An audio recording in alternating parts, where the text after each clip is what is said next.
Thank you so much for joining me. My name is Viola, and this is Viola Ignites. We are in the 28-day series called 28 Sparks to Catch Fire. And I hope your spirit has been sparking these last few days. Today is day 21. Yes, day 21.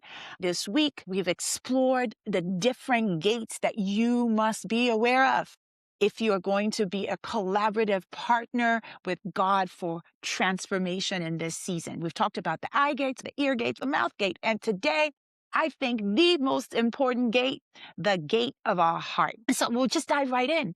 I want to say to you that your heart is not a passive container. You know, the scripture is replete with admonitions for us to be mindful of this place. Now, of course, we know the scripture is not talking about the physical heart, even though the spiritual heart is akin to the physical heart that pumps blood throughout your body. So I want to start by saying, number one, your heart is an incubator. If we think about our hearts as incubators, guarding our hearts is not a one-time decision. It's a daily practice. And I want to encourage you to think about it as a daily practice of two movements. All right? Planting what needs to go in and rejecting what does not belong in this incubator. Because what fills your heart is going to determine whether your calling blooms or whether your calling stays buried. It's going to determine whether your calling can pull you in its direction, or whether you're just going to go around the mountain again and again and again and not be able to move your journey northwards. All right. So again, just to situate you, this week we've been thinking about the internal architecture that your calling needs to take shape in this season, because this is a season when so many of us are being awakened in a new way, in a fresh way, in a strong way, to what has been planted and seeded inside of us, to the callings upon our lives. Many of us are hearing the admonition to dig up those buried talents that the Master has given us, that the Master has entrusted us, and to multiply, to be deliberate to multiply these talents. A lot of us are awakening to that in this season. All right. And so we've been thinking through the internal architecture that we all need to be in persistent pursuit of the callings upon our lives. And we've discussed all of this in the bigger context of the reality that it all flows into the heart, and what flows into the heart is eventually going to flow out of the heart. The scripture in Luke chapter 6, verse 40, the mouth speaks what the heart is full of. Out of the abundance of the heart, the mouth speaks. So we know that the mouth is a delivery system, but that the source is the heart. Right? And that all of these things kind of flow into the heart. The heart is going to incubate it, and then there's going to be an output, which means that to change what is coming out, to change output, we must change input, right? And to change input, we also have to deal with what's already stored inside this incubator, inside this command center. Proverbs 4:23 says, above all else, guard your heart, for everything you do flows from it. Everything you do flows from your heart. Your results, your patterns, your knowing, doing gap, all of that. The heart is what is going to process whatever comes out. The scripture says everything flows from the heart. And it says, above all else, guard your heart. Before you start the list, check the heart, guard the heart, protect the heart. While I was studying for this, I came across a word, and that word is the word natsar, Natsar. And it's a Hebrew word. That word means watchman on the wall. Watchman on the wall, he's active, he's alert, he's deciding on what comes in, what goes out. He's watching on the walls. He's there to protect the city. That's the word that is used when we're told, above all else, guard your heart. Natsar. Be a watchman on the wall of your heart. That's the posture. Before you start your list, above all else, natsar your heart. be a watchman on the wall of your heart. We started off this week thinking through Matthew 13:15. And when we're thinking through Matthew 13:15, we said that the scripture, and I encourage you to read it. The highlight today is, of course, the heart, because we're tracking with that verse.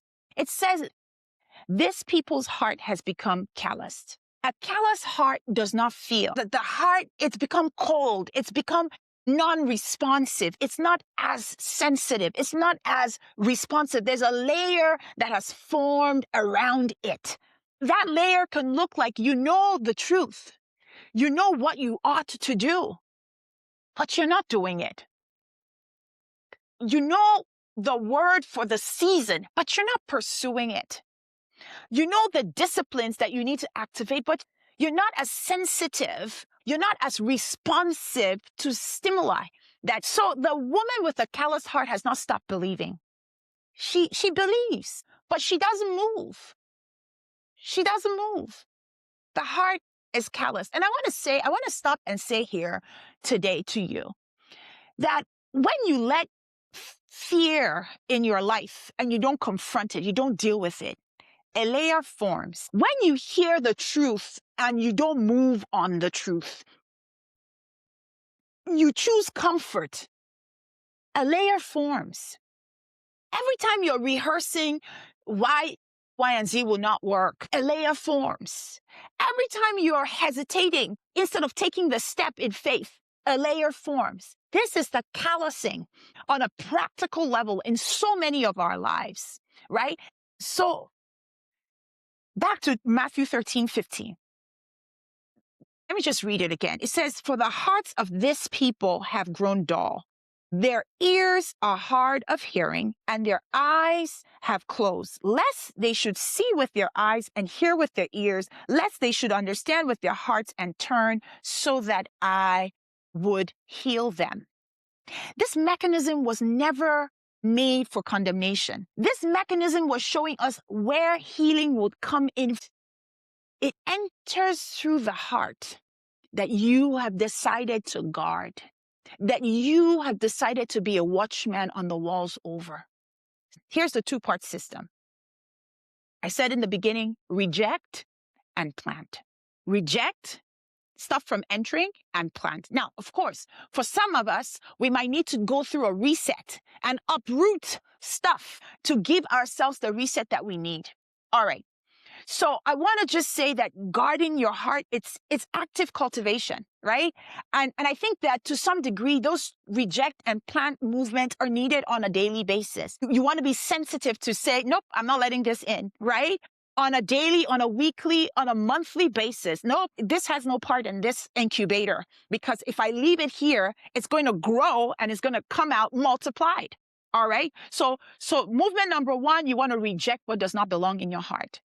And you want to ask yourself the question, what has consistent, unsupervised access to my heart?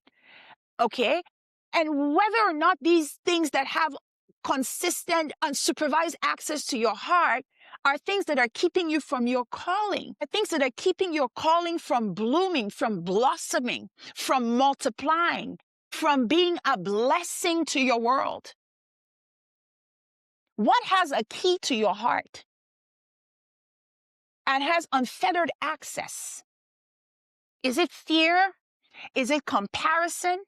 Right? Is it the narrative that it's too late, you're too old, you're too poor, you're too who knows what? You don't come from the right parts of the world. You don't sound like whatever, right? Is it bitterness? Is it offense?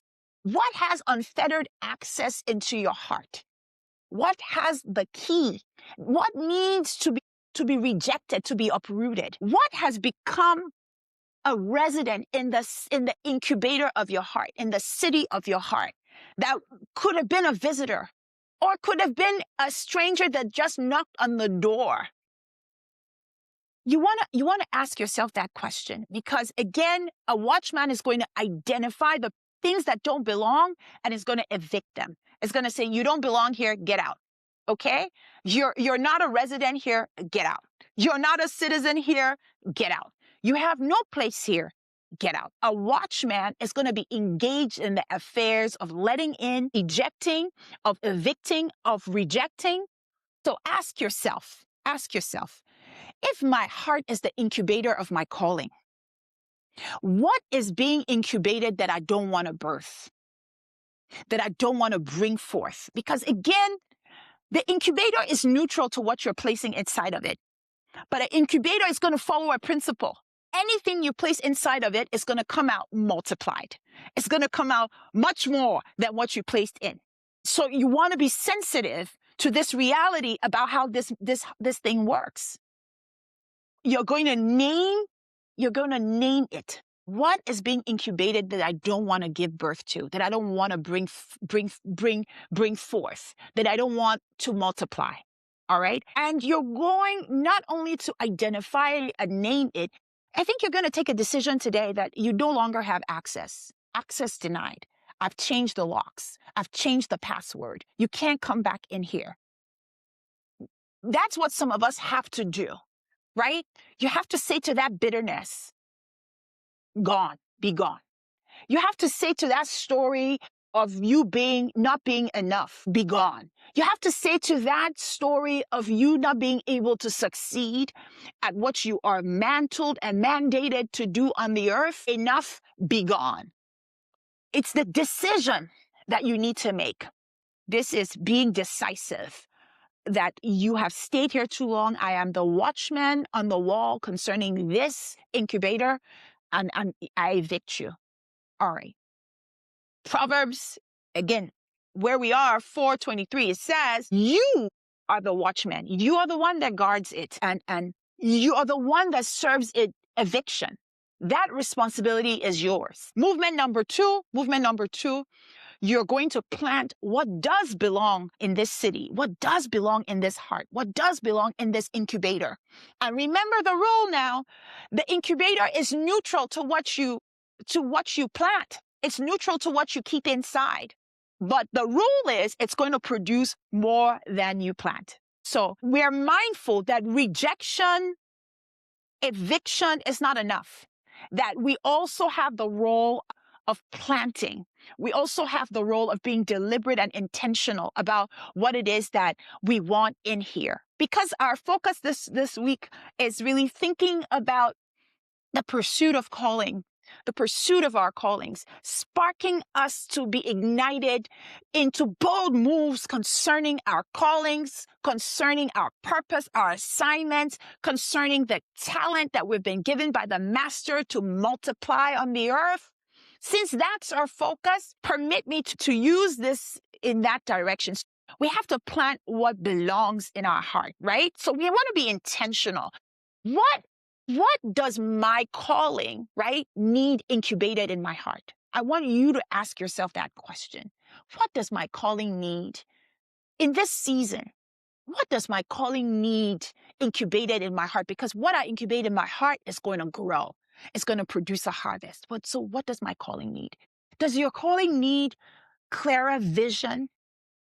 Does your calling need expectation, faith, courage? What does your calling need?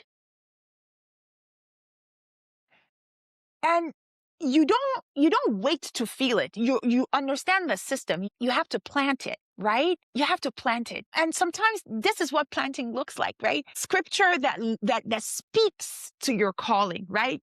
Posted in a place that you can see every day, someplace visible, right? Maybe keeping your eyes on a person who has walked the path that you are walking, who is further along, right? Keeping that in the midst of your eyes, to calibrate you. Maybe the planting looks like speaking the promise that you've been given, speaking it loud daily. That is planting. Maybe planting for you looks like setting an alarm to declare what it is that you are moving towards. So maybe you have been full of the seeds that says you don't complete anything, you don't amount to anything. Women like you don't do much. Women like you don't succeed in this, that, or the other. And so maybe planting is replacing that lie with words that point to who you are and what you are called to manifest. But so planting is going to look like different things to different ones of us. But you want to answer the question. And you want to think about how you're so deliberate about planting season. Gardener plants deliberately. They have an expectation of what it is that they want. They go get the seeds. They go get the right fertilizer. They figure out the right temperature, the right soil that they need to get that harvest. They protect their crop from weeds. Your heart is the soil. You're the farmer. When you're thinking about planting, you're thinking like a farmer and knowing that this incubator, this heart, that's the soil. Okay. And so I want you to ask yourself, what does my calling need incubated right now? What do I have to plant today? What do I have to water and feed daily? The principle remains the same. You're gonna have to find a seed. You're gonna have to plant with intention, and you're gonna have to protect that crop from everything that's gonna be trying to choke the life out of it. And this is your spark for today. I want you to make some time and think about, what do you need to evict from your heart? I urge you today, please serve at least one eviction notice today. On this wonderful Saturday morning, file an eviction notice.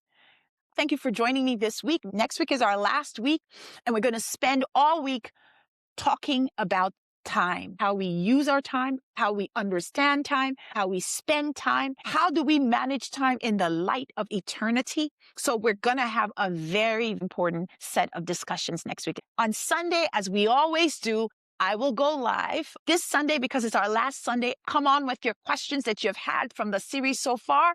I would love to connect with you, see what your resolutions are, what you're going to do differently. So join me 4 p.m. Eastern Standard Time on Sunday. I want to just make a special note to you all who have been asking, how can I work with you? In the middle of March, I have an opportunity for those of you who want to work with me for 12 weeks. It's an execution accountability cohort for 20 people for 12 weeks. So one cohort, I do one in the spring and I do one in the fall.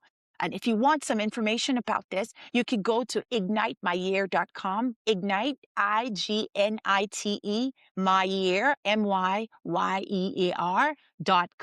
And you get all the information you need there about this particular offering. All right. Again, thank you so much for liking. Thank you so much for watching, sharing, and subscribing. I love you all. Bye-bye.